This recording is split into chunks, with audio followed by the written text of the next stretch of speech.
Mis manos temblaban tanto que la taza de porcelana china repiqueteaba contra el platillo, creando un sonido agudo y molesto que resonaba en el pasillo vacío. Me detuve en seco frente a la puerta entreabierta del despacho de mi difunto esposo. No debería estar escuchando. Una madre no debería espiar a su propio hijo. Pero el tono de voz de Rodrigo, ese tono no era el del niño dulce que yo había criado. Era un tono metálico, frío, calculador. No, amor, no lo entiendes, decía él, y pude imaginarlo pasando la mano por su cabello engominado, ese gesto nervioso que heredó de su padre. La vieja ya no rige bien. Ayer perdió las llaves otra vez. Si logro que el médico firme el papel de la demencia senil antes del viernes, la casa es nuestra. La vendemos, pagamos tus deudas de juego y nos sobra para el viaje a Dubái. Ella, bueno, hay residencias estatales decentes, no se dará ni cuenta. Sentí como si el suelo de madera de roble, ese que yo misma había encerado de rodillas durante 30 años, se abriera bajo mis pies para tragarme. El aire se volvió denso, irrespirable. Mi bebé, mi Rodrigo, mi sol, no estaba planeando mi jubilación, estaba planeando mi entierro en vida. Y lo peor no era la traición financiera. Lo peor era que, en el fondo, una parte oscura de mi alma sabía que este día llegaría. Para que entiendan cómo llegué a ese pasillo, con el corazón hecho pedazos y una bandeja de té enfriándose en mis manos, tengo que contarles la verdad que me negué a ver durante 40 años. Me llamo Estela, tengo 62 años, aunque el espejo a veces me devuelve la imagen de una mujer mucho mayor, desgastada por la preocupación. Vivo o vivía en Los Naranjos, una casona colonial en las afueras de la ciudad que huele a azahar en primavera y a humedad antigua en invierno. Es una casa demasiado grande para una sola persona, llena de ecos y fantasmas. Mi esposo, Aurelio, murió hace 5 años. Fue un infarto fulminante. Me dejó esta casa, una pensión decente y 2 hijos, Rodrigo y Fabiola. Ahí empieza el problema, o mejor dicho, ahí empieza mi pecado. Rodrigo fue el primero, el primogénito, el varón. Cuando nació, Aurelio lloró. Un heredero, decía. Rodrigo creció siendo el príncipe de la casa. Si Rodrigo rompía un jarrón, era porque el jarrón estaba mal puesto. Si Rodrigo sacaba malas notas, era porque los profesores le tenían envidia. Era un niño precioso, eso sí. Ojos verdes, sonrisa de ángel, capaz de venderle hielo a un esquimal. 3 años después llegó Fabiola. Fabiola era distinta, callada, observadora, con una mirada intensa que a veces me incomodaba. No era la niña de rizos dorados que Aurelio quería presumir en el club de golf. Era práctica, inteligente, pero invisible. Mamá, Rodrigo me ha quitado mis ahorros de la alcancía, me dijo Fabiola una vez cuando tenía 10 años. Ay, hija, no seas acusica, le respondí yo, mientras le planchaba la camisa del uniforme a mi hijo. Seguro lo necesitaba para algo importante. Es tu hermano, tienes que apoyarlo. Esa frase, es tu hermano, tienes que apoyarlo. ¿Cuántas veces la repetí como un mantra maldito? Cimenté el camino de mi propia destrucción con esas palabras. Los años pasaron. Rodrigo fue a la universidad privada más cara, pagada con sacrificios inmensos. Cambió de carrera 3 veces. Derecho, administración, marketing. Nunca terminó ninguna. No me entienden, mamá, decía, y yo le daba un cheque a escondidas de Aurelio para que se buscara a sí mismo. Fabiola, en cambio, estudió enfermería con una beca. Trabajaba por las noches cuidando a ancianos para pagarse los libros. Nunca me pidió un centavo. Y yo, en mi ceguera, nunca se lo ofrecí. Asumí que ella era fuerte, que ella podía sola, que Rodrigo era el frágil, el que necesitaba mi protección. Qué equivocada estaba. La debilidad de Rodrigo no era fragilidad, era podredumbre. 6 meses antes de la escena en el pasillo, tomé una decisión. La artrosis en mis rodillas empeoraba con la humedad de la casa grande.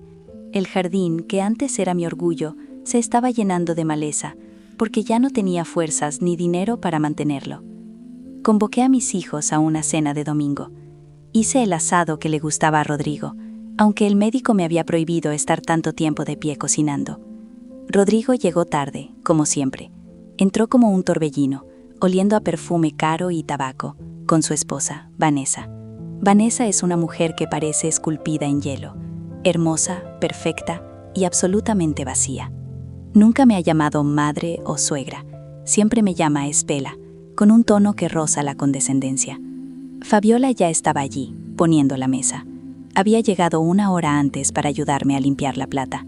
«Tengo algo que decirles», anuncié cuando servimos el postre.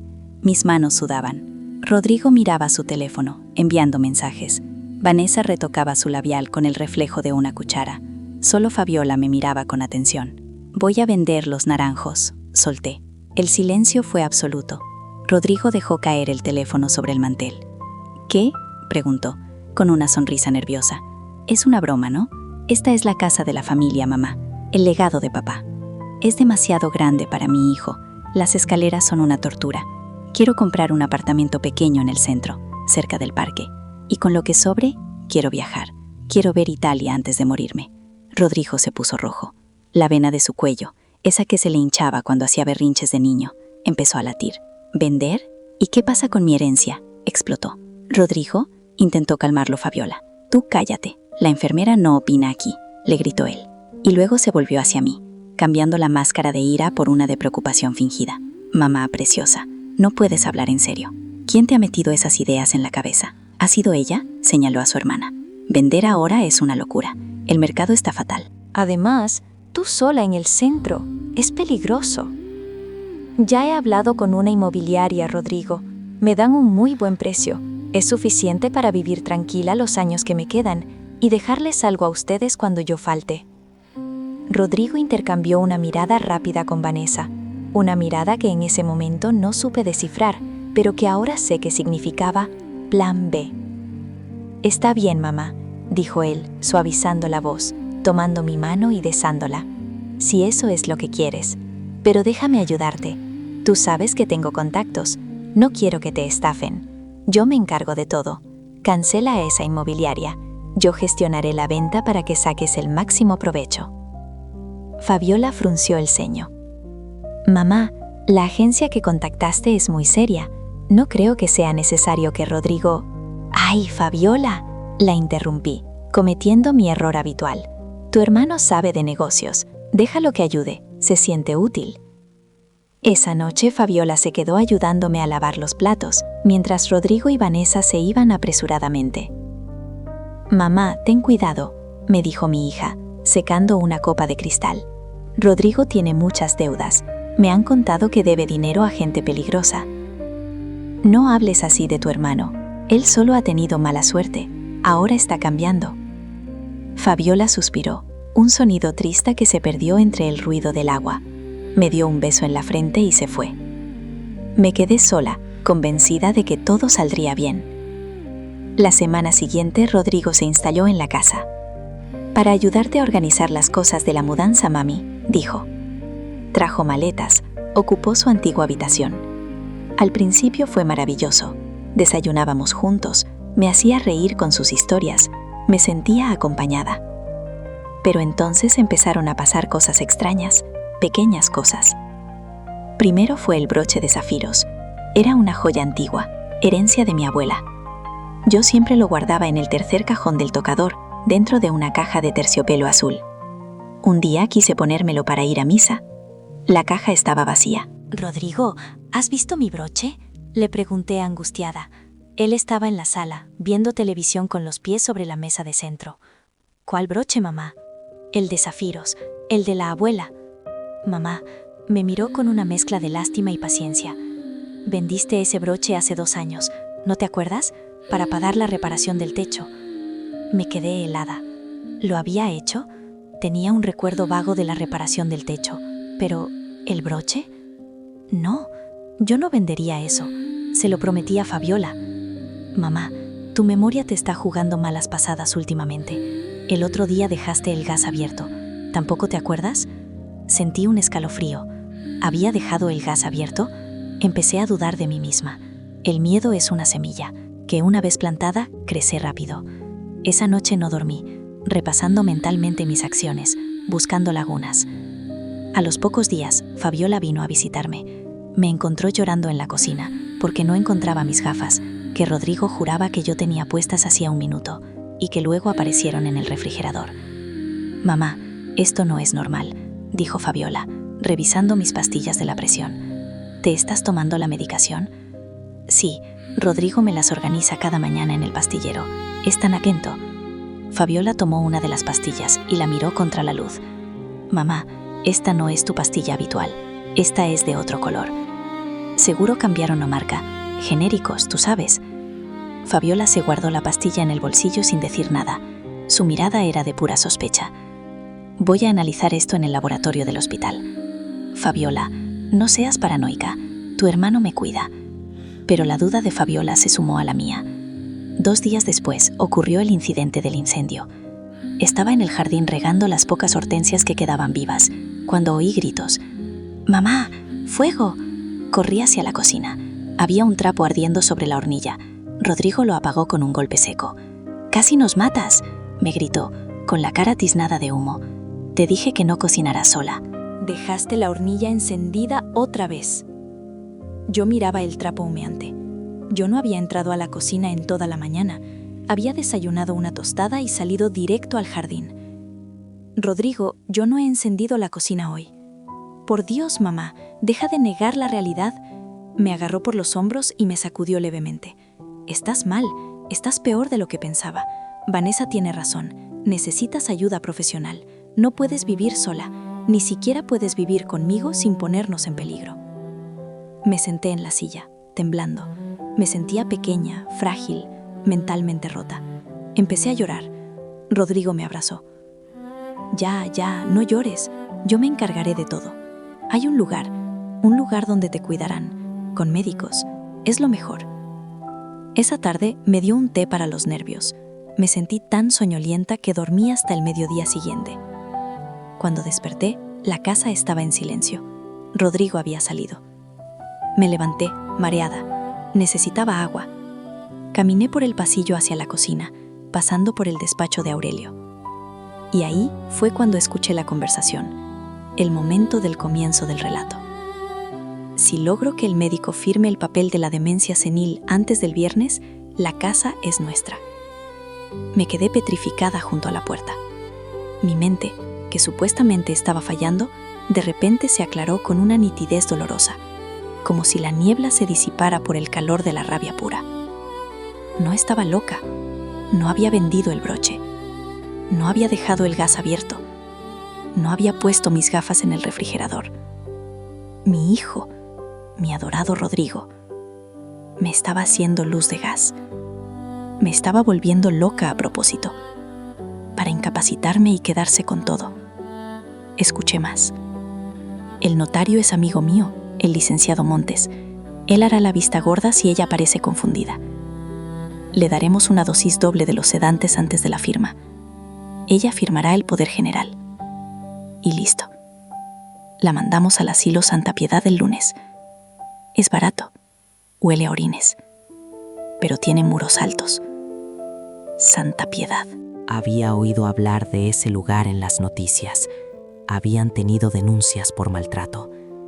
El dolor en mi pecho fue tan agudo que pensé que me daba un infarto.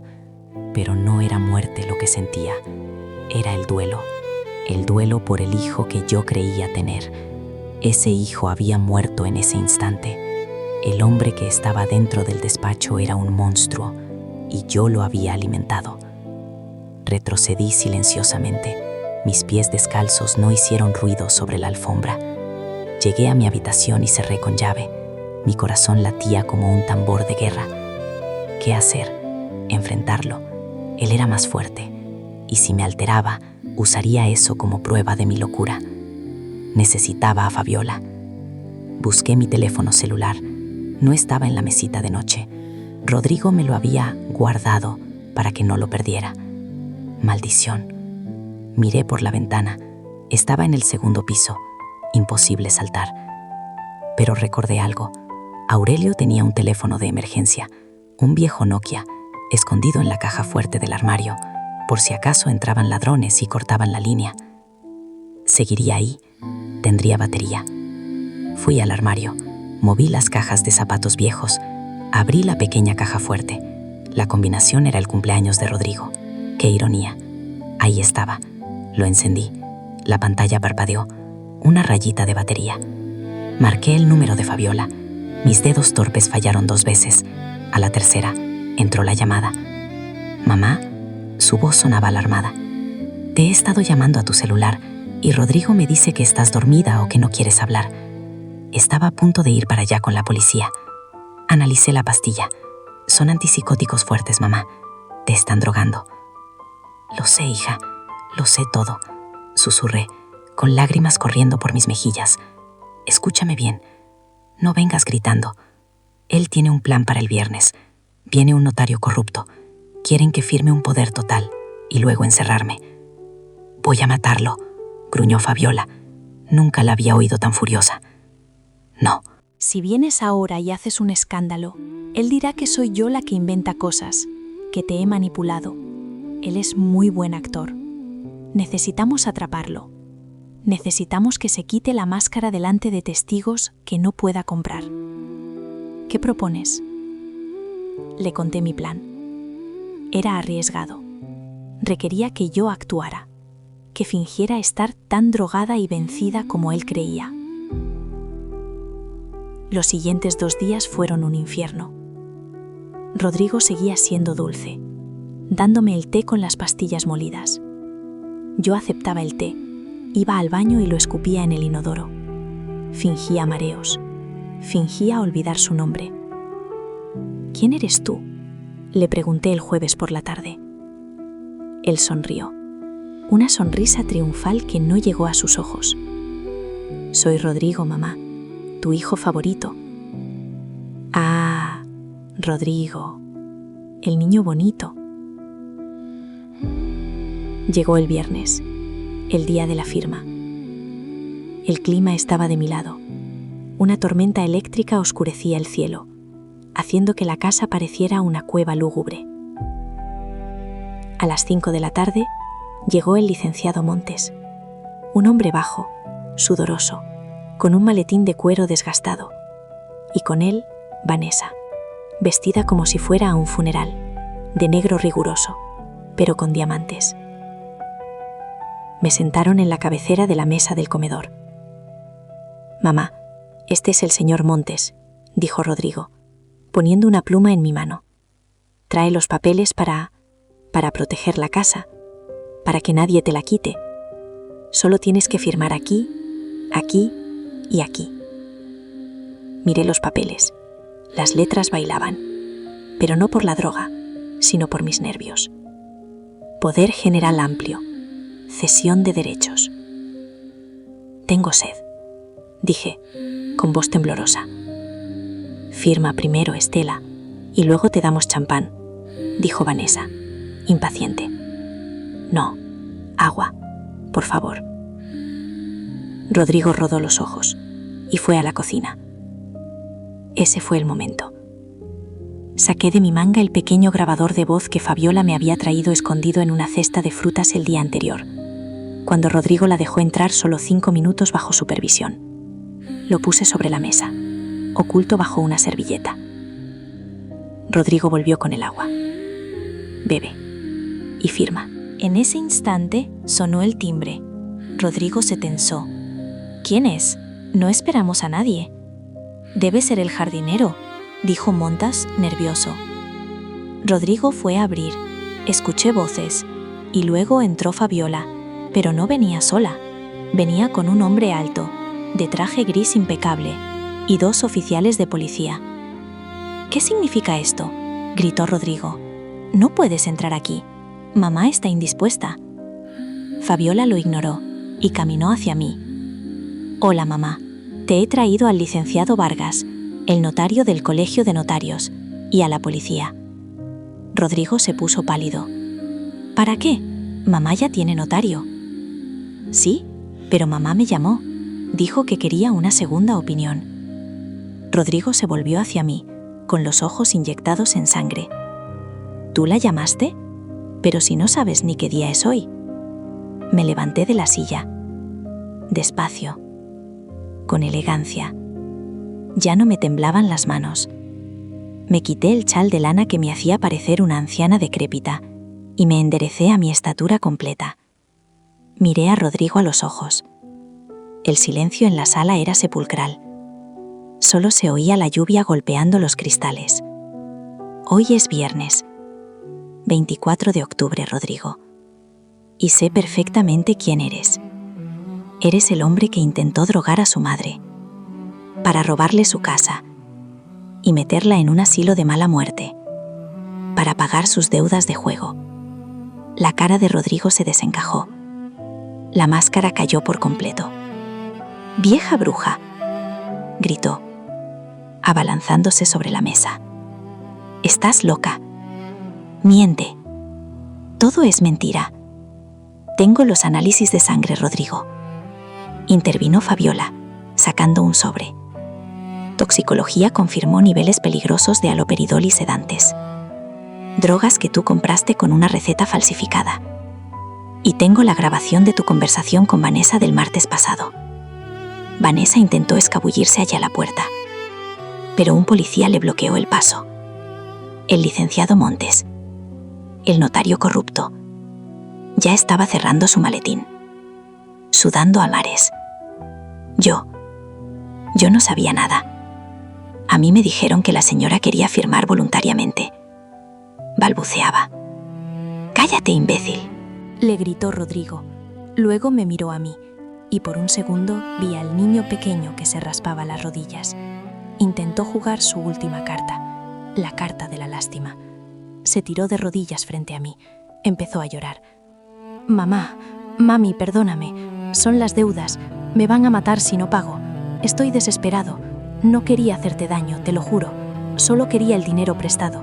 Vanessa me obligó, fue idea de ella». Vanessa soltó un grito indignado. «Miserable cobarde, fue idea tuya desde el principio». Miré a mi hijo.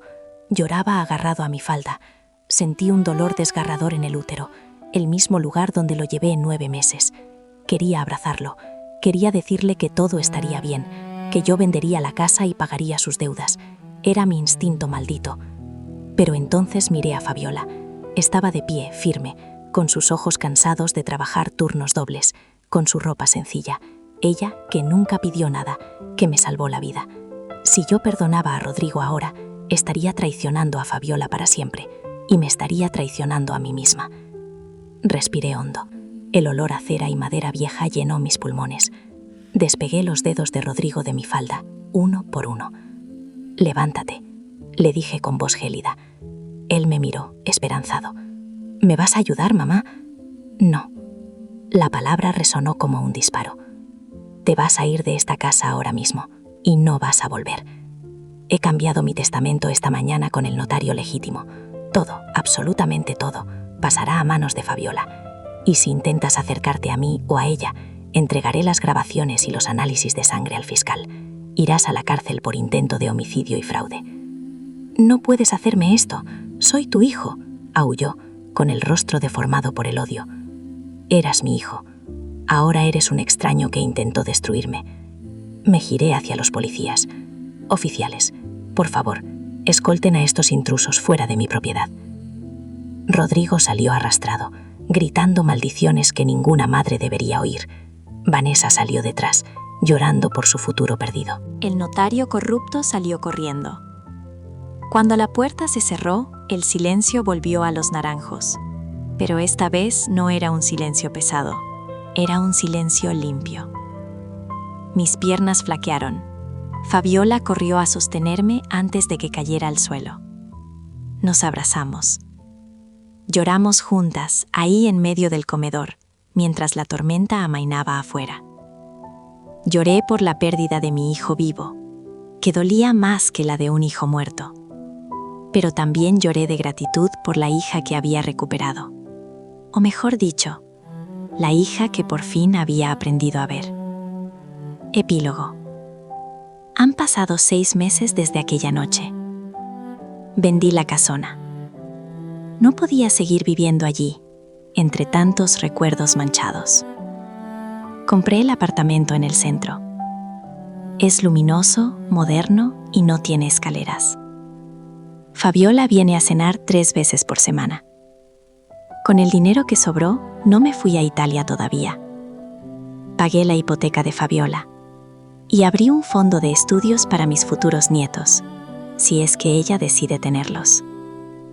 De Rodrigo no sé mucho. Sé que huyó de la ciudad para escapar de sus acreedores. A veces en la noche me despierto pensando en él, preguntándome si tiene frío, si tiene hambre. El corazón de madre es traicionero. Nunca deja de amar del todo, aunque la razón diga que no se lo merecen. Pero luego miro mi teléfono. Veo la foto de Fabiola, sonriendo en mi cumpleaños. Y recuerdo que el amor no debe ser un suicidio. Aprendí la lección más dura de mi vida demasiado tarde. Criar a un hijo como un príncipe no garantiza un rey. A menudo crea un tirano. E ignorar al hijo bueno es el mayor desperdicio de amor que existe. Queridas amigas, esta historia me ha costado lágrimas escribirla, porque sé que muchas de ustedes pueden ver reflejos de su propia vida en ella. A veces amamos tanto que nos cegamos. A veces creamos monstruos con nuestros propios mimos. Les pido de corazón, valoren a quien los cuida, no a quien solo les pide. Y nunca, nunca subestimen su propia intuición. Si sienten que algo está mal, es porque lo está. Yo pongo mi alma en este canal para traerles estas verdades, aunque duelan. Como saben, estamos empezando, y cada comentario de ustedes es oro para mí. Díganme sinceramente en los comentarios, ¿hice bien en dejar a Rodrigo sin nada? ¿O una madre debe perdonar incluso lo imperdonable? Quiero leer sus opiniones. Aprendo mucho de su sabiduría. Si esta historia les hizo sentir algo, si les erizó la piel o les hizo pensar, por favor regálenme un me gusta y suscríbanse al canal. Ayúdenme a construir esta comunidad de mujeres fuertes, que no se dejan vencer. Gracias por escucharme. Las abrazo con el alma.